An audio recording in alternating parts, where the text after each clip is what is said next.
Hola a todos, bienvenidos nuevamente. En este video vamos a calcular el número de Flood para un canal de sección trapezoidal. Lo que debemos recordar es que el número de Flood es un número adimensional y que relaciona las fuerzas de inercia con las fuerzas gravitatorias. Y a través del número de Flood nosotros podemos estimar qué tipo de flujo está transcurriendo por nuestro canal. Podemos saber si el flujo es crítico, si es subcrítico o si es un flujo supercrítico. Para la obtención del número de Flood vamos a necesitar conocer varios parámetros. Uno de ellos es la velocidad media, que queda definida como el caudal entre el área. Cuando hablamos de área, nos referimos al área mojada. No es al área total de la sección del canal, solo es al área mojada, que en este caso está representado por lo que está pintado con color azul. Lo mismo para la profundidad hidráulica. Recordemos que la profundidad hidráulica queda definida como el área mojada entre el ancho superficial. El área mojada, como ya lo hemos visto, es lo que está pintado con color azul, y el ancho superficial es la distancia horizontal que existe en el nivel superior del fluido. En este caso está representado por la letra T, y podemos ver gráficamente que es esta longitud de arriba. Luego también necesitamos conocer el módulo de la aceleración de la gravedad, que generalmente es 9,81 metros por segundo al cuadrado, y el coeficiente de Coriolis, o también llamado coeficiente de corrección de energía cinética. Recordemos que este coeficiente de Coriolis es adimensional también. Entonces, para entender mejor este cálculo, vamos a resolver un ejemplo de aplicación. Este es un ejemplo del curso de mecánica de fluidos, en donde nos muestran nos dan un canal de sección trapezoidal con distintos taludes. Recordemos que los taludes son las inclinaciones laterales que tiene el canal, y nos piden calcular el número de Flood, como podemos ver acá. Lo que tenemos como datos son el caudal, son los taludes, ¿no? El talud Z1, el talud Z2. Tenemos también el coeficiente de Coriolis, tenemos la viscosidad dinámica, que en este caso para el cálculo del número de Flood no la vamos a necesitar. Y tenemos gráficamente los datos como son la base del canal y el tirante del canal. En este caso la base del canal es 1.2 metros y el tirante es 1 metro. Recordemos que el tirante es la distancia vertical que existe desde el fondo del canal hasta la superficie superior del fluido, ¿no? Es decir, hasta donde llega el fluido. Ahora, lo que yo veo es que para el cálculo del número de Flood necesito conocer primero la velocidad media, y la obtengo de la división del caudal y del área, que en este caso es el área mojada. El caudal ya me lo dan de dato. El caudal me dicen que es 4.9 metros cúbicos por segundo. Entonces me faltaría conocer el área mojada, que la puedo calcular. Para la profundidad hidráulica necesito conocer el área mojada y el ancho superficial, que también los puedo calcular. Luego tenemos en el denominador también, aparte de la profundidad hidráulica, tenemos el módulo de la aceleración de la gravedad, que en este caso vamos a trabajar con 9.81 metros por segundo al cuadrado, y el coeficiente de Coriolis, que nos lo dan de dato, nos dicen que es 1.04, ¿no? Es un número adimensional. Bien, entonces me doy cuenta que lo único que me falta conocer a mí para resolver el problema es el área mojada y el ancho superficial, ya que si tengo el área mojada hallo la velocidad media, y si tengo el ancho superficial también puedo hallar la profundidad hidráulica. Entonces vamos a calcular primero el área mojada. El área mojada queda representada por toda la sección sombreada, ¿no? Ahora lo que hemos hecho es dividir esa área en 3 áreas que nos sean más trabajables y fáciles de calcular, por separado obviamente. Ahora, en este canal podemos ver que el área mojada representa una sección trapezoidal, por lo tanto también podemos calcularla directamente. Sin embargo, recordemos que nos pueden dar un canal cuya sección no sea tan fácil. Nos pueden dar un canal con sección elíptica, con sección quizás parabólica o con sección circular. Entonces nosotros debemos acostumbrarnos a dividir el área en áreas fáciles y trabajables para nosotros, ¿no? Es por esta razón que prefiero dividir el área en tres áreas.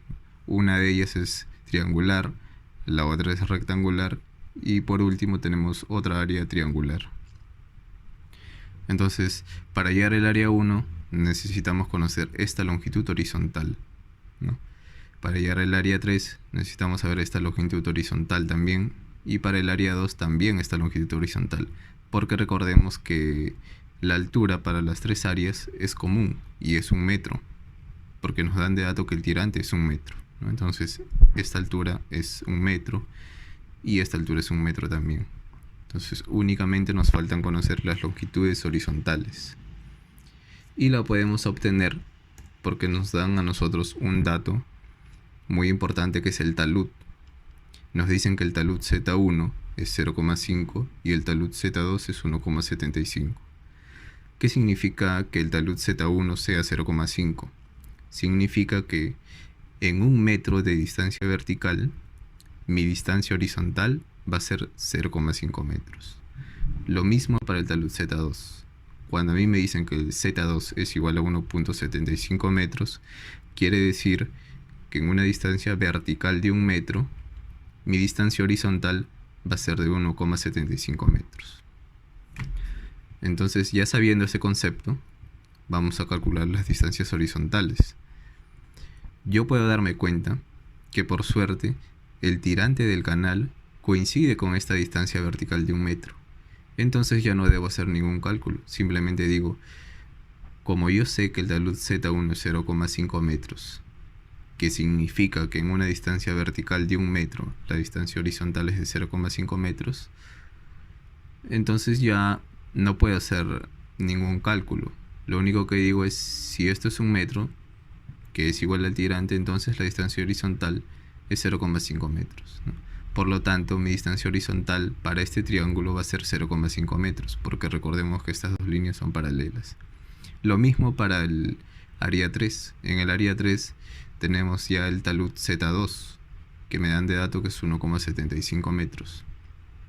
Entonces, análogamente yo analizo y digo, en una distancia vertical de 1 metro, que es la misma distancia que mi tirante, la distancia horizontal va a ser de 1,75 metros. Por lo tanto, esta longitud horizontal de arriba va a ser 1,75 metros porque son líneas paralelas. Pero ¿qué pasaría si a mí me dicen que el tirante del canal es de 3 metros? Entonces lo que debo hacer es multiplicar nada más. Si yo tuviera y igual a 3 metros, digo, esta distancia vertical para que llegue a 3 metros la multiplico por 3. Y en la distancia horizontal también la tengo que multiplicar por 3. Por lo tanto, mi distancia horizontal ya no va a ser 0,5, sino va a ser 0,5 por 3, que sería igual a 1,5 metros.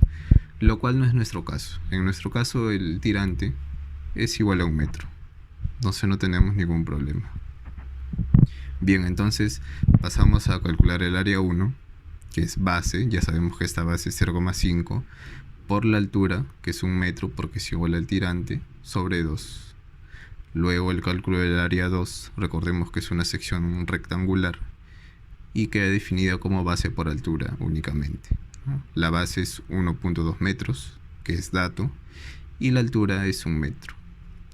Y el área 3 la calculamos de manera análoga al área 1, que es base 1,75 metros por la altura, que es 1 sobre 2. Entonces lo que yo hago es calcular cada área y luego la sumo para obtener mi área total. Y esa área total es la que a mí me va a servir para mis cálculos, porque esta área total representa el área mojada, ¿no? Entonces llego a la conclusión de que mi área mojada es 2,325 metros al cuadrado. Ahora pasemos al cálculo del ancho superficial. El ancho superficial es la longitud que podemos ver en la parte superior. Y anteriormente nosotros ya habíamos determinado que esta distancia horizontal es igual al talud Z1. Por lo tanto, la distancia de acá es 0,5 metros, la distancia de acá es 1,2 metros y la tercera distancia es 1,75 metros, que es igual al talud Z2. Entonces solo me queda sumar aritméticamente para obtener el ancho superficial, estas tres longitudes que yo he calculado. Y obtengo que el ancho superficial es 3,45 metros. Ahora ya para el cálculo en sí del número de Froude, lo único que nos queda es reemplazar en los parámetros que debemos conocer, ¿no? Yo digo, la velocidad media es igual al caudal entre el área mojada. Recordemos que el caudal nos lo dan de dato. El caudal nos dicen que es 4,9 metros cúbicos por segundo. Luego tenemos el área, ¿no?, que ya lo hemos calculado. Nosotros calculamos que el área mojada es 2,325 y solo nos queda dividir, ¿no? Acá tenemos que tener mucho cuidado con las unidades. Si es que el caudal nos lo dieran en litros por segundo, nosotros tenemos que hacer una transformación a metros cúbicos por segundo a fin de trabajar bien con las unidades y que éstas se puedan simplificar correctamente. Luego tenemos la profundidad hidráulica, que es el área mojada entre el ancho superficial, y ambos ya lo hemos calculado. El área mojada es 2,325 metros al cuadrado y el ancho superficial nos salió 3,45 metros. Entonces solo nos queda dividir observando bien mis unidades y obtengo que la profundidad hidráulica es 0,674 metros.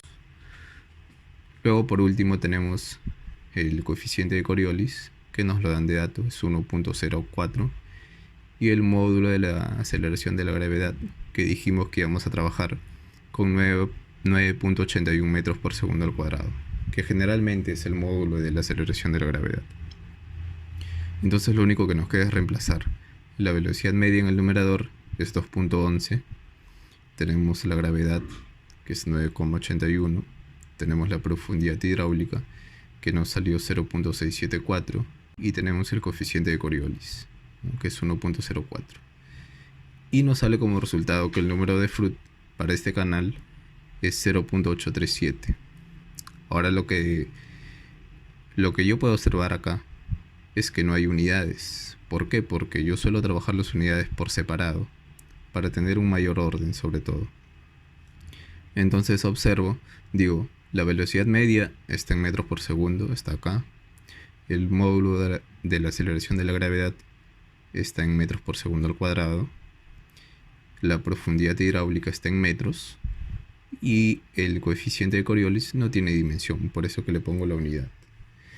Entonces lo único que me queda es operar y llego a la conclusión de que este resultado es un número adimensional, lo cual me indica que las operaciones que yo hice están correctas, porque el número de Froude no debe tener dimensión.